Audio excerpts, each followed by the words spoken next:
video, I'm going to be testing Norma's NXD in 10mm. This is a non-expanding hollow point. It's kind of like the Lehigh Defense and the Extreme Penetrator and the ARX bullet.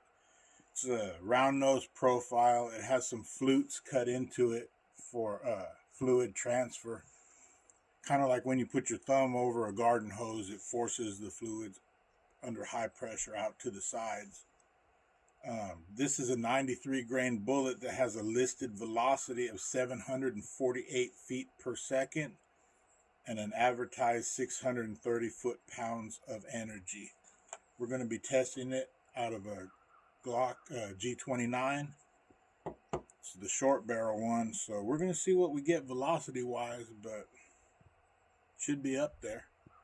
We're also going to shoot it through some ballistics gel, see its wounding capabilities, and have a watermelon for some cool slow-mo. Also to see what kind of entrance-exit wound we get, along with a pumpkin. Similar, for the same reason I'm testing, but there's not a lot of water in the pumpkin, so we see more entrance and exit on that. And a water jug for energy transfer, so let's see what it does. 1,596. 1,611. 1,607.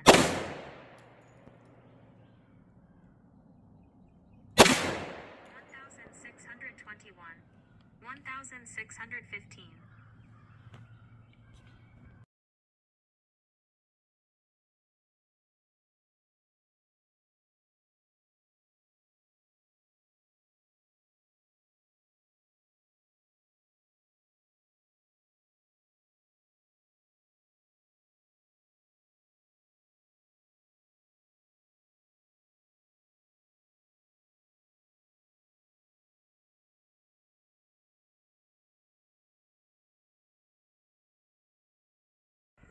So it punched right through the fabric, left an ugly permanent wound cavity, about 4 inches wide, roughly the size of a fist, and went through both blocks of gel. A note here, even through the fabric, this is uncommon to leave such a big hole in the fleece and in the t-shirt material. I mean, it just, normally it's a small hole and the fabric's pulled in. This just punched a hole right through everything. So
after today's test, I was very impressed with this Norma ammunition.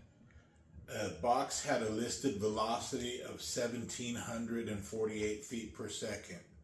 I averaged 1,610 feet per second, and that's out of a short barrel.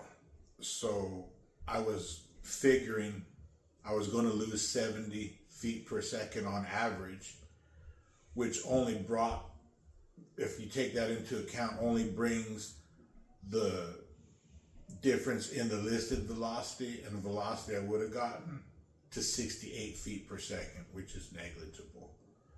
I did not catch a round this time, but in previous experience with the same type of ammo, I know it doesn't expand. It looks the same after it's been fired as it did before it was fired. The only difference is the rifling marks. And I'm sure it probably would have still had 100% weight retention. That 93 grain bullet, it had very low recoil. I want to say maybe it felt like a 9mm standard pressure. They ejected cleanly, no cycling, no harsh recoil, none of that. And they were fairly accurate. They're really, really nice firing round. I apologize for not getting a picture of the hole in the fabric. That really impressed me, because all these other calibers, it pokes a hole in the fabric, but it's just a small hole.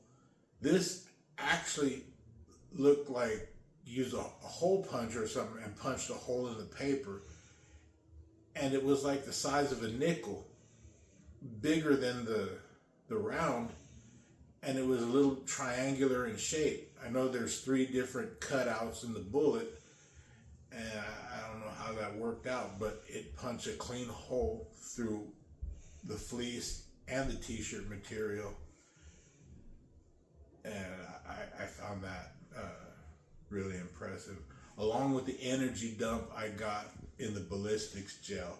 That was a fist size permanent wound cavity, and it lifted the gel off the table pretty high.